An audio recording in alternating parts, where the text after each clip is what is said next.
I am doing a poem today. This one is called The Ballet of a Rainstorm.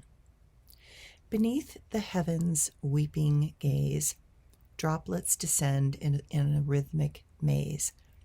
Leaves, a canvas for water's ballet, nature's symphony in raindrops array.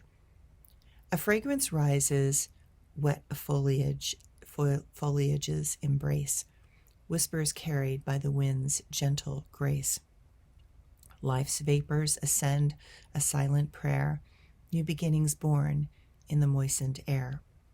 Soft light, a painter's delicate stroke, evergreen fronds in nature's cloak. Frogs emerge, heralds of the rain's refrain, a chorus of amphibians, an ancient domain.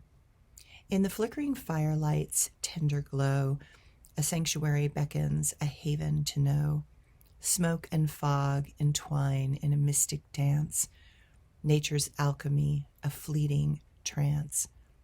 Wetness and warmth in a delicate waltz, contrasts emerge in nature's exalting vaults.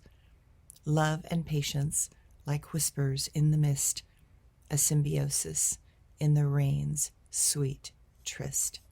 Thanks, everyone.